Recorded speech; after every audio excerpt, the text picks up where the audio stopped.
نبينا وشفيعنا وحبيبنا ومولانا محمد صلى الله عليه وسلم إن الله أمرني بمداراة الناس كما أمرني بإقامة الفرائض. صدق الله العلي العظيم وصدق رسوله النبي الكريم ونحن على ذلك من الشاهدين والشاكرين والحمد لله رب العالمين. படைத்த அல்லாஹுக்கே எல்லா புகழும் உரித்தாகட்டுமாக. இருலக நாயகர் நபிகள் நாயகம் ஸல்லல்லாஹு அலைஹி வஸல்லம் ஹாத்தமுன் நபியீன் ஷஃபீஉல் முத்னிபீன் முஹம்மது ரசூலுல்லாஹி ஸல்லல்லாஹு அலைஹி வஸல்லம் அவர்களின் மீதும் அவருடைய குடும்பத்தாளர்கள் தோழர்கள் அவ்வழியில் வாழ்ந்த தாபிஈன்கள் தபஉ தாபிஈன்கள் நாதாக்கள் ஷுஹதாக்கள் நல்லடியார்கள் நம் அனைவரின் மீதும் அல்லாஹ்வினுடைய சாந்தியும் சமாதானம் நிலவட்டுமாக. கண்ணியத்திற்குரிய சிறப்புமிக்க நமது ஜாமியாவிலே கடந்த 15 ஆண்டுகளாக சிறப்பாக நடைபெற்று கொண்டிருக்கக்கூடிய பெருமானார் ஸல்லல்லாஹு அலைஹி வஸல்லம் அவர்களை போற்றி புகழ் பாடக்கூடிய இந்த நிகழ்ச்சியை தலைமையேற்று நடாத்தி கொண்டிருக்கக்கூடிய ஷேகுல் ஜாமியா எங்களுடைய ஆசிரியர் பெருந்தகை ஹஸ்ரத் அவர்களுக்கும் இன்றைய நிகழ்விலே சிறப்புரையாற்ற வருகை தந்திருக்கக்கூடிய நாடறிந்த நாவலர் ஆஷிக் ரசூல் என்று எல்லா நபர்களாலும் ஆலிம்களாலும் புகழப்படக்கூடிய ஹஸ்ரத் பெருந்தகை அவர்களே, முன்னிலை வகித்திருக்கக்கூடிய ஜாமியாவின் கண்ணியத்திற்குரிய பேராசிரியர் பெருமக்களே, நீடூர் நெய்வாசல் பாபா நகர் 3 ஊரினுடைய நிர்வாக பெருமக்கள் ஜமாத்தார்கள், ஜாமியாவினுடைய சிறப்பிற்குரிய தகுதிமிக்க நிர்வாக பெருமக்கள், இங்கு வருகை தந்திருக்கக்கூடிய இந்த ஊரினுடைய முக்கிய நபர்கள், ஆண்கள் பெண்கள் தாய்மார்கள், ஜாமியாவினுடைய மாணவ கண்மணிகள் அனைவரின் மீதும் அல்லாஹ்வினுடைய சாந்தியும் சமாதானம் நிலவட்டுமாக. கண்ணியத்திற்குரிய பெரியோர்களே, சகோதரர்களே, சிறப்புமிக்க இந்த நிகழ்வு பெருமானாரை பற்றி பேசுவதற்கும் கேட்பதற்கும் புகழ் மாலை பாடுவதற்கும் ஒன்று கூடியிருக்கக்கூடிய நாம் எங்கள் தலைவர் நபிகள் நாயகம் ஸல்லல்லாஹு அலைஹி வஸல்லம் அவர்களை பற்றி பேசுகிறோம் கேட்கிறோம் என்பதில் எந்த சந்தேகமும் இல்லை. ஆனால் நபிகள் நாயகம் ஸல்லல்லாஹு அலைஹி வஸல்லம் அவர்களை நாம் பின்பற்றி வாழ்கிறோம், அவர்களை நம்முடைய தலைவராக நாம் ஏற்றிருக்கிறோம். இந்த உலகத்திற்கு மட்டுமல்ல, நாளை மறுமையிலும் எங்களுக்கு முன்னோடியாக, எங்களுக்கு வழிகாட்டியாக, எங்களை சொர்க்கத்தின் பக்கம் அழைத்து செல்லக்கூடிய பொறுப்பை ஏற்றிருக்கக்கூடிய எங்களது நாயகம் ஸல்லல்லாஹு அலைஹி வஸல்லம் அவர்களை நாம் தலைவராக ஆக்கியிருக்கிறோம் என்பதில் சந்தேகம் இல்லை. ஆனால் எந்த அந்தஸ்தில் அவரை நாம் வைத்திருக்கிறோம்? தலைவர் என்று சொன்னால் இன்றைக்கு 10 நபர்கள் 15 நபர்கள் ஒன்று கூடி ஒரு தலைமையை உருவாக்கி அவருக்கு தலைமை பொறுப்பை கொடுத்து அவருக்கு ஒரு சேரை கொடுத்து உட்கார வச்சு இவர்தான் எங்கள் தலைவர் என்று சொல்லுகிற அளவிற்கு நம்முடைய பெருமானார் அந்த அந்தஸ்தில் இருக்கிறார்களா? இல்லை இல்லை. கண்ணியத்திற்குரியவர்களே, எங்களுடைய நாயகம் ஸல்லல்லாஹு அலைஹி வஸல்லம் எங்களுக்கு வழிகாட்டியாகவும் தலைவராகவும் இருக்கிறார்கள். ஏன் தெரியுமா? வாழுகிற காலத்திலேயே இந்த உம்மத்தின் மீது பேரன்பு கொண்டவர்கள் எங்கள் நாயகம் ஸல்லல்லாஹு அலைஹி வஸல்லம். இந்த உம்மத்தின் மீது கருணை கொண்டவர்கள்,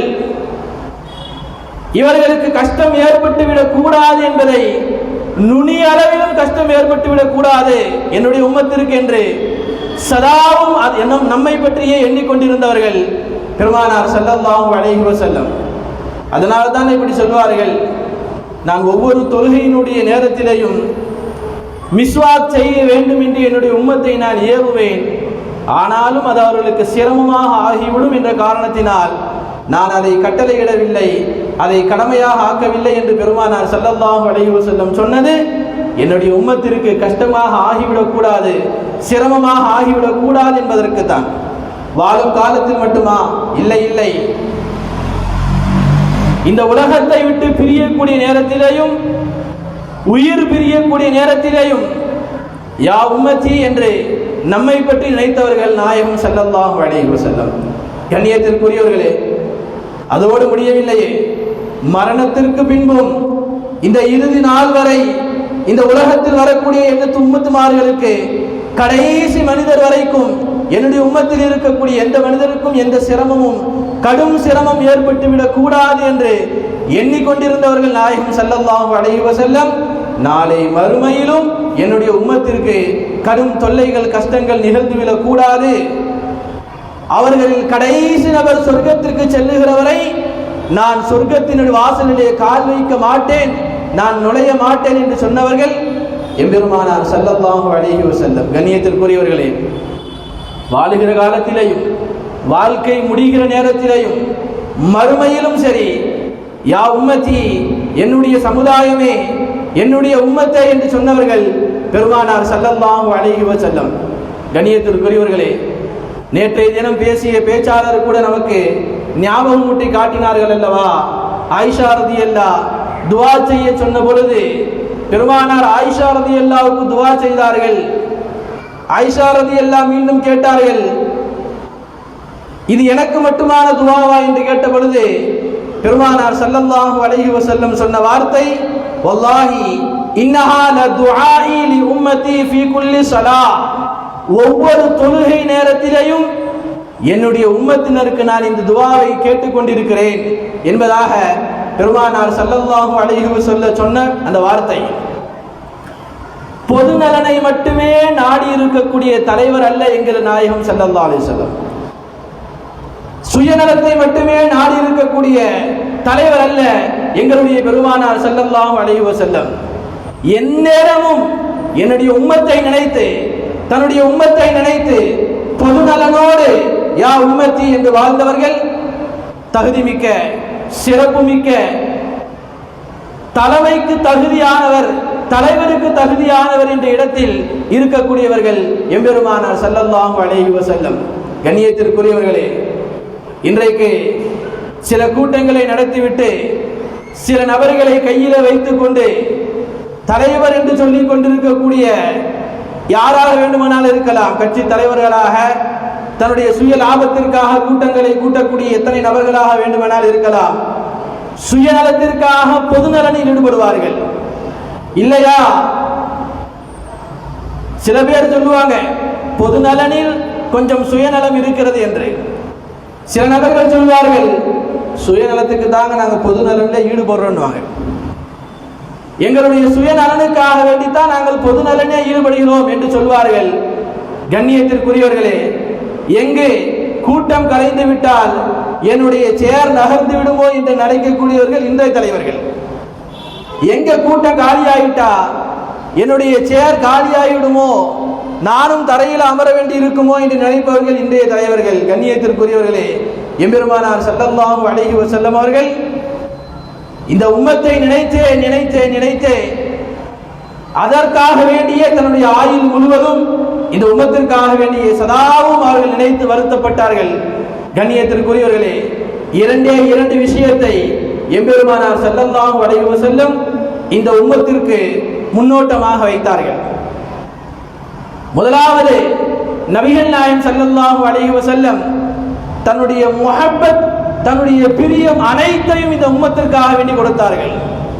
எப்படி தன்னுடைய குடும்பத்தார்களுக்காக வேண்டி, தன்னுடைய பிள்ளைகளுக்காக வேண்டி, தன்னுடைய பேரை பிள்ளைகளுக்காக வேண்டி எப்படி அன்பை சொரிந்தார்களோ அதுபோலவே இந்த உம்மத்தில் இருக்கக்கூடிய ஒவ்வொரு நபரையும் எண்ணி எண்ணி நாயகம் ஸல்லல்லாஹு அலைஹி வஸல்லம் தன்னுடைய முஹப்பத்தை வெளிக்காட்டிக் கொண்டே இருந்தார்கள். நாம் சஹாபாக்கள், சஹாபிய பெண்மணிகள் பெருமானாரின் மீது எந்த அளவிற்கு பிரியம் வைத்திருந்தார்கள் என்றெல்லாம் கேள்விப்பட்டிருப்போம், படித்திருப்போம்.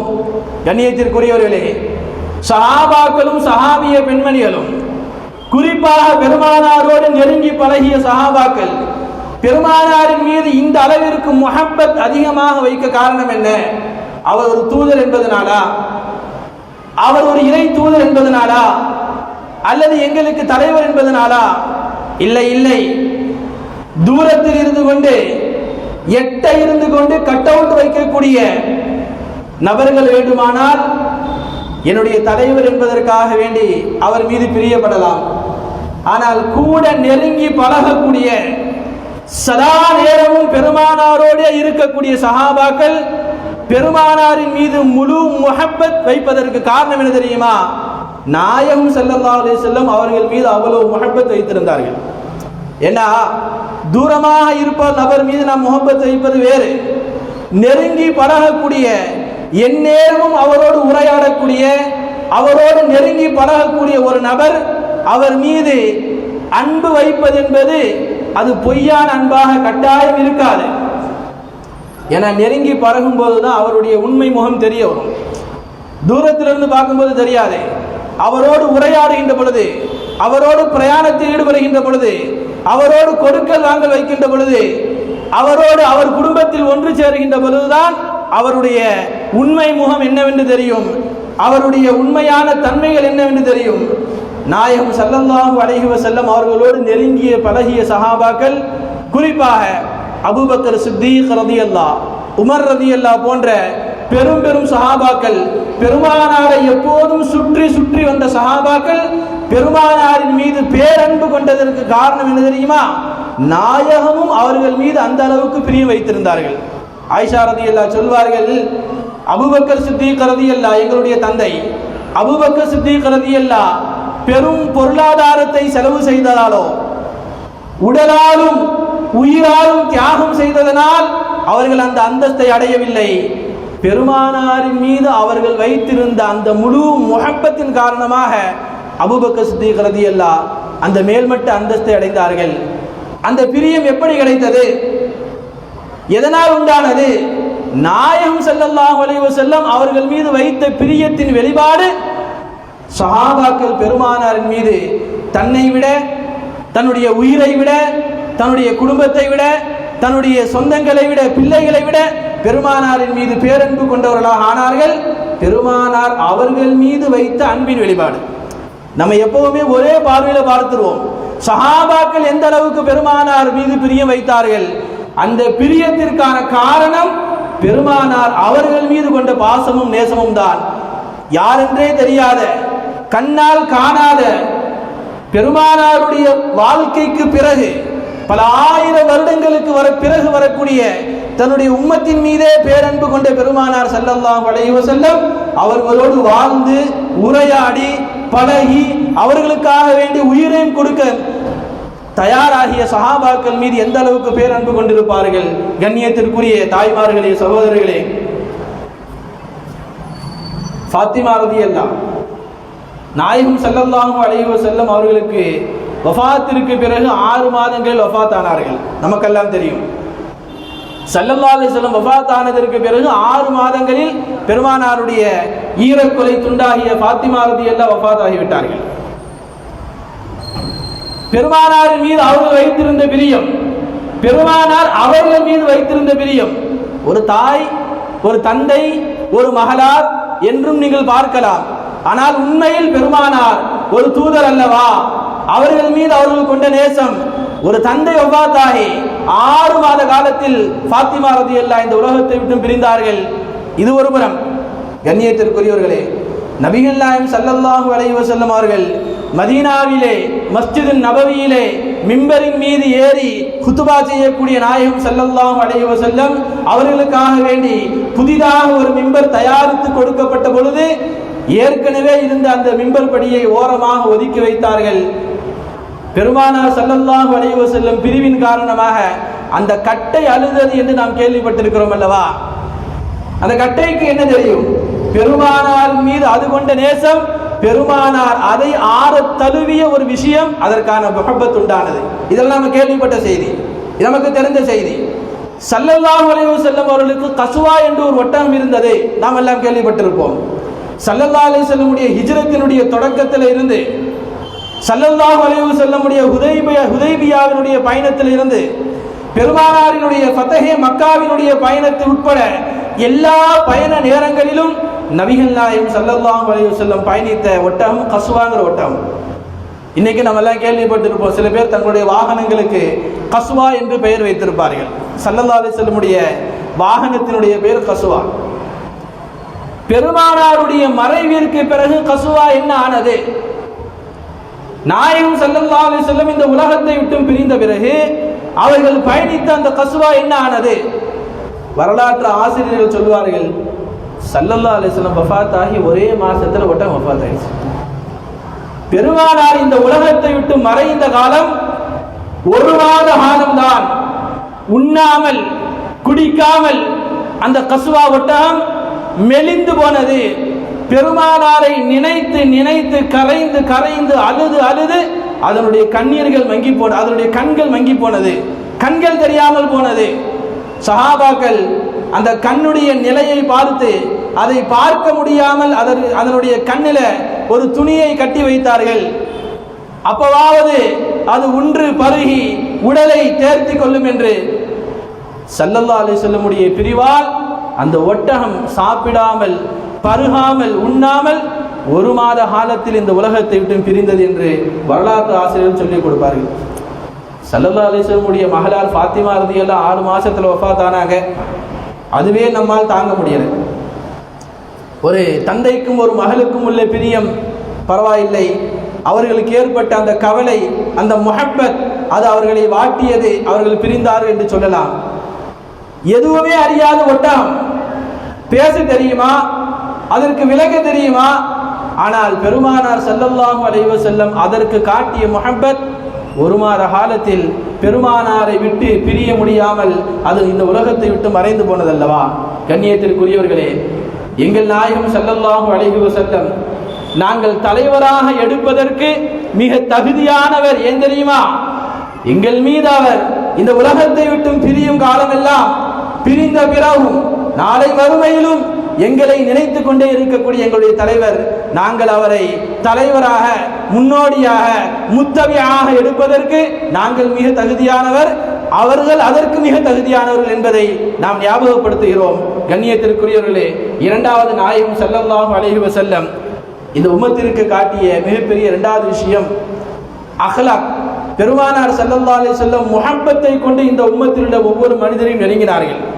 இரண்டாவது, தன்னுடைய நற்குணத்தின் மூலியமாக நாயகம் ஸல்லல்லாஹு அலைஹி வஸல்லம் இந்த உம்மத்தில் உண்டான ஒவ்வொரு மனிதரையும் நெருங்கினார்கள். எல்லா குணங்களுக்கும் தகுதியுடையவர்கள் பெருமானார் ஸல்லல்லாஹு அலைஹி வஸல்லம். குணங்களின் பிறப்பிடமாக, குணங்களின் ஊற்றாக இருந்தவர்கள் எங்கள் நாயகம் ஸல்லல்லாஹு அலைஹி வஸல்லம். இந்த குணம் இருந்தது, இந்த குணம் அவர்களிடத்தில் இல்லை என்று எதையாவது சொல்ல முடியுமா? எல்லா குணங்களுக்கும், எல்லா மனிதருக்கும், எல்லா நிலைமைகளுக்கும் முன்னோடியாக இருப்பவர்கள் எங்கள் நாயகம் ஸல்லல்லாஹு அலைஹி வஸல்லம். அதனாலதான் ஆயிஷா ரலியல்லாஹு பிரிச்சு பிரிச்சுலாம் சொல்லல, ஒரே வார்த்தையில் ஒற்றை வரியில் சொன்னார்கள், கான ஹுல்குஹு அல் குர்ஆன். நாயகம் ஸல்லல்லாஹு அலைஹி வஸல்லமுடைய குணம் அது குர்ஆனாகவே இருந்தது, குர்ஆனாகவே வாழ்ந்தார்கள்.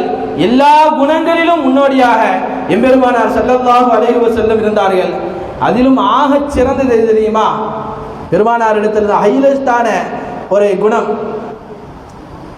தனக்கு யாராவது உபகாரம் செய்தால் பிறகு உபகாரம் செய்வதில் பெருமானாரை மிஞ்சியவர்கள் யாரும் இல்லை என்றுதான் சொல்ல வேண்டும். தனக்கு ஒரு உபகாரம் யாரேனும் செய்தார் என்று சொன்னால் மீண்டும் வாய்ப்பு கிடைக்கின்ற பொழுதோ அல்லது வாய்ப்புகளை ஏற்படுத்தியோ அவருக்கு பிறகு உபகாரம் செய்யாமல் நாயகம் ஸல்லல்லாஹு அலைஹி வஸல்லம் விட்டதில்லை. சொன்னார்கள் பெருமானார் ஸல்லல்லாஹு அலைஹி வஸல்லம், என்னுடைய தோழர் அபூபக்கர் சித்திக்குக்கு மாத்திரம் என்னால் இந்த உலகத்தில் பிரதிபகாரம் செய்ய முடியவில்லை என்று சொன்னார்களே. ஆனால் நாங்கள் நினைக்கிறோம், நபிகள் நாயகம் ஸல்லல்லாஹு அலைஹி வஸல்லம் ஹிஜ்ரத்திற்கு போகும் பொழுது ஹிஜ்ரத்திலே அபூபக்கர் சித்திக் ரலியல்லாஹு தன்னுடைய பயண தோழராக ஆக்கினார்கள் அல்லவா? எவ்வளவு பெரிய நியமத் அது. உமர் ரலியல்லாஹு சொல்லி காட்டுவார்கள், அபூபக்கர் சித்திக் ரலியல்லாஹு உமர் ரலியல்லாஹு சொல்வார்கள், என்னுடைய ஆயுளில் நான் செய்த எல்லா அமலையும் கொடுத்து விடுகிறேன். என்னுடைய ஆயுள் 60 சொச்சம் வருஷங்கள், என்னுடைய ஆயுளில் நான் செய்த எல்லா அமலையும் கொடுத்து விடுகிறேன். நீங்கள் பெருமானாரோடு அந்த ஹிஜ்ரத்துக்கு போகும்போது சவுரு குகையில் ஒரு 3 தினங்கள் தங்கி இருந்தீங்கல்ல, அந்த நன்மையை மாற்றி எங்களுக்கு கொடுக்க மாட்டீங்களான்னு உமர் ரலியல்லாஹு அபூபக்கர் சித்திக் ரலியல்லாஹு கேட்டாங்களாம். 14 நாட்கள் பயணங்களில் 3 நாட்கள் சவுர் குகையிலே பெருமானாரோடு அபூபக்கர் சித்திக் ரலியல்லாஹு இருந்தார்களே. கண்ணியத்திற்குரியவர்களே, எல்லா மனிதருக்கும் பெருமானார் பிரதுபகாரம் செய்தார்கள். ஒரே ஒரு நிகழ்ச்சி உங்களுக்கு ஞாபகப்படுத்துவேன். ஸல்லல்லாஹு அலைஹி வஸல்லம் தாயிஃபிற்கு போனார்கள். தாயிஃபில் இருந்து துன்புறுத்தப்பட்டு பெருமானார் ஸல்லல்லாஹு அலைஹி வஸல்லம் சொல்லாலும் கல்லாலும் அடிபட்டு இரத்தம் வலிய வெளியேறி வந்தார்கள் என்ற நிகழ்வு நமக்கு தெரியும். வந்த நபிகள் நாயகம் ஸல்லல்லாஹு அலைஹி வஸல்லம் மீண்டும் மக்காவுக்குள்ள போகணும். ஏன்னா அவங்களுக்கு சொந்த ஒரு மக்கா தானே, மக்காவிற்குள் மீண்டும் போக வேண்டும். ஆனால் அதற்கு முன்னால் நாம் தெரிய வேண்டிய விஷயம், ஸல்லல்லாஹு அலைஹி வஸல்லம் மக்காவில் இருந்து தாயிஃபுக்கு போகும்போது யாரிடத்தில் நான் தாயிஃபுக்கு போறேன்னு சொல்லிட்டுலாம் போல. எப்படி ஹிஜ்ரத் யாருக்கும் தெரியாம போனாங்களோ அதே போல தாயிஃபுக்கும் ஸல்லல்லாஹு அலைஹி வஸல்லம் ஒரே ஒரு சஹாபியை மாத்திரம், ஸைத் ரலியல்லாஹு மாத்திரம் அழைத்து கொண்டு மக்காவிலே பிரபலியப்படுத்தாமல் மஷ்ஹூர் ஆக்காமல் பக்கத்தில் எங்கேயோ போற மாதிரி ஸல்லல்லாஹு அலைஹி வஸல்லம் தாயிஃபுக்கு கிளம்பி போனாங்க. ஏன்னா தாயிஃப் வரைக்கும் போயிட்டு அங்க போய் இஸ்லாத்தை எத்தி வச்சுட்டு அங்க யாரும் ஏற்றுக்கொள்ளவில்லை என்றால் தாயிஃபுக்கும் மக்காவுக்கும் நிறைய தொடர்பு உண்டு. மக்காவுக்கும் தாயிஃபுக்கும் நிறைய தொடர்பு உண்டு. மக்காவில இருக்கக்கூடிய பெரும் பெரும் தலைவர்கள் எல்லாம் தாயிஃப்ல ஒரு வீடு வச்சிருப்பாங்க, இடம் வச்சிருப்பாங்க. இப்ப இன்னைக்கு பெரும் பெரும் பணக்காரர்கள் எப்படி ஊட்டி கொடைக்கானல் போறாங்களோ அங்க ஒரு ரெசார்ட் வச்சுக்கிட்டு அங்க ஒரு பங்களா வச்சிருக்காங்களோ, அத மாதிரி மக்காவில் இருக்கக்கூடிய மனிதர்கள் தாயிஃப்ல இருப்பாங்க, சொந்தங்கள் இருப்பார்கள், அவர்களுக்கு போக்குவரத்து இருக்கும். தாயிஃபுக்கு நான் போனது தெரிந்தால் மக்காவிற்குள் என்னை மீண்டும் ஏற்றுக்கொள்ள மாட்டாரு என்று பெருமானாருக்கு தெரிந்திருந்தது. அதனால யார்கிட்டையும் சொல்லாம தான் போனாங்க. ஆனால் ஸல்லல்லாஹு அலைஹி வஸல்லம் தாயிஃபுக்கு போயிட்டு வர்றதுக்குள்ள செய்தி வந்துருச்சு, நபிகள் நாயகம் ஸல்லல்லாஹு அலைஹி வஸல்லம் தாயிஃபுக்கு போயிருக்காங்க. பெருமானார் மீண்டு வருவதற்குள் தாயிஃப்ல மக்காவில் சட்டம் போட்டாங்க, முஹம்மத் மக்காவுக்குள்ள வரக்கூடாது. ஸல்லல்லாஹு அலைஹி வஸல்லம் முஹம்மது ஸல்லல்லாஹு அலைஹி வஸல்லம் மீண்டும் மக்காவுக்குள்ள வரக்கூடாது. வந்தால் அவரை யார் வெட்டுகிறாரோ அவருக்கு ஒட்டகம் பரிசு என்று சொன்னார்கள் மக்கத்து குறைஷிகள். இந்த செய்தி பெருமானாருக்கும் கிடைத்தது. இப்ப மக்காவுக்குள்ளேயும் போக முடியாது, மீண்டும் தாயிஃபுக்குள்ளேயும் போக முடியாது. மதீனாவினுடைய வாழ்க்கை இன்னும் தொடங்கவும் இல்லை. நிர்கதியாக பெருமானார் நின்றார்கள். பத்தனே நகர் என்று சொல்லக்கூடிய இடத்துல நிற்கிறாங்க. மக்காவுக்கும் போக முடியாது, தாயிஃபுக்கும் போக முடியாது. எங்கே போவது? குறைஷிகளுக்கு ஒரு நல்ல பழக்கம் இருந்தது, ஒப்பந்த உடன்படிக்கை, பாதுகாப்பு ஒப்பந்த உடன்படிக்கை. காபிர்கள் தான், இஸ்லாத்தை ஏற்றுக்கொள்ளவில்லை. ஆனால் ஒப்பந்த உடன்படிக்கை செய்தால் அவரை பத்திரமாக நான் பாதுகாத்து வைப்பேன் அப்படிங்கிறது குறைஷிகள்கிட்ட உண்டான நல்ல பழக்கம். ஸல்லல்லாஹு அலைஹி வஸல்லம் ஆள் அனுப்பினார்கள் மக்கத்து குறைஷிகளுக்கு. அஹ்னஸ் என்று சொல்லக்கூடிய ஒரு மனிதருக்கு ஆள் அனுப்பினார்கள், நான் மக்காவுக்குள்ள வரணும், எனக்கு பாதுகாப்பு கொடுக்கிறீங்களான்னு கேட்டாங்க. அவர் முடியாதுன்ட்டாரு. ரெண்டாவது நபிகள் நாயகம் ஸல்லல்லாஹு அலைஹி வஸல்லம் சுஹைல் இப்னு அம்ர் என்று சொல்லக்கூடிய ஒரு மனிதர்கிட்ட ஆள் அனுப்புனாங்க. அவரும் என்னால பாதுகாப்பு கொடுக்க முடியாதுன்ட்டாரு. இறுதியாக நபிகள் நாயகம் ஸல்லல்லாஹு அலைஹி வஸல்லம் முத்இம் இப்னு அதி என்று சொல்லக்கூடிய ஒரு நபரிடத்திலே கேட்டு அனுப்பினார்கள். அவர் ஓகே நான் கொடுக்கிறேன்ட்டார், நான் பாதுகாப்பு கொடுக்கிறேன் என்று சொல்லி அவர் முஸ்லீம் ஆகல, காஃபிர் தான். ஆனால் பெருமானாருக்கு ஒப்பந்த அடிப்படையில் அவர் பாதுகாப்பு கொடுத்தார். பெருமானாரை மக்காவுக்குள்ள கூட்டிட்டு வந்தாரு. தன்னுடைய 4 மகன்கள்கிட்ட சொன்னாரு, நான் முஹம்மதுக்கு பாதுகாப்பு கொடுத்திருக்கிறேன், அதனால முஹம்மது மேல ஒரு அடி கூட விழாமல், ஒரு கீறல் கூட விழாமல், துன்பம் ஏற்படாமல் அவரை பாதுகாக்க வேண்டியது என்னுடைய கடமை என்று தன்னுடைய பிள்ளைகளுக்கு சொன்னார். முத்இம் இப்னு அதியும் அவருடைய பிள்ளைகளும் சேர்ந்து ஸல்லல்லாஹு அலைஹி வஸல்லமை மக்கா வரையும் அழைத்து வந்துவிட்டு பெருமானாருடைய வீட்டிற்கு அனுப்பி வைத்தார்கள். இது நடந்த நிகழ்வு. இந்த நிகழ்வுக்கு பிரதிபகாரத்தை பெருமானார் ஸல்லல்லாஹு அலைஹி வஸல்லம் எப்ப செஞ்சாங்க தெரியுமா? பத்ரு போர் முடிந்தது. பத்ரு போர் முடிந்தது. முடிந்து கைதிகள் எல்லாம் கைவசப்படுத்தப்பட்டிருக்கிறார்கள். மக்கத்து முஷ்ரிக்கீன்கள் தலைவர்கள், முக்கியமான நபர்கள் எல்லாம் கைதிகளாக பிடிபட்டிருக்கிறார்கள். முத்இம் இப்னு அதி இறந்து போயிட்டார், அவர் இல்லை. பத்ர் நடப்பதற்கு முன்பதாகவே இறந்து போய்விட்டார். ஆனால் ஸல்லல்லாஹு அலைஹி வஸல்லம் அந்த கைதிகளை பார்த்து ஒரு வார்த்தை சொன்னார்கள், லவ் கான முத்இமு ஹய்யா சும்ம கல்லமனி ஃபி ஹாவுலாயின் நத்னா லதரக்துஹும் லஹு. என்னை கொல்ல வந்தவர்கள் இந்த மக்கத்து முஷ்ரிக்கீன்கள், சஹாபாக்களை அடிக்க வந்தவர்கள் இந்த மக்கத்து முஷ்ரிக்கீன்கள், முஸ்லிம்களை வேரோடு அறுக்க வேண்டும் என்று வந்தவர்கள் இந்த முஷ்ரிக்கீன்கள். ஆனால் எனக்கு உபகாரம் செய்தாரே முத்இம், அவர் மாத்திரம் இப்போ உயிரோடு இருந்து இந்த நாற்றம் எடுத்த மக்கத்து முஷ்ரிக்கீன்கள் விஷயமாக என்னிடத்தில் அவர் சிபாரிசு செய்தால் நான் அவருக்காக வேண்டி இந்த கைதிகளை விடுதலை செய்வேன் என்றார்கள் நபிகள் நாயகம் ஸல்லல்லாஹு அலைஹி வஸல்லம். கண்ணியத்திற்குரியவர்களே, நபிகள் நாயகம் ஸல்லல்லாஹு அலைஹி வஸல்லம் உடைய ஆகச் சிறந்த குணங்களில் ஒரு குணம், உபகாரம் செய்தவர்களுக்கு பிரதி உபகாரம் எப்படியேனும் செய்துவிட வேண்டும் என்று நினைத்தார்கள். நபிகள் நாயகம் ஸல்லல்லாஹு அலைஹி வஸல்லம் உடைய வாழ்க்கை வரலாறுகளை படிக்கிற கேட்கிற நாம் பெருமானாரினுடைய ஏதேனும் ஒரு தன்மைகளை நம்முடைய வாழ்க்கையில் எடுத்து நடக்க வேண்டும். அதுவே நாம் பெருமானாருடைய சுன்னத்தை எடுத்து நடப்பதற்கான மிக அழகான வழிமுறையாக இருக்கும் என்று கூறி என்னுடைய உரையை நிறைவு செய்கிறேன். வாஹிரு தஅவானா அல்ஹம்துலில்லாஹி ரப்பில் ஆலமீன். அஸ்ஸலாமு அலைக்கும் வரஹ்மத்துல்லாஹி வபரகாத்துஹு.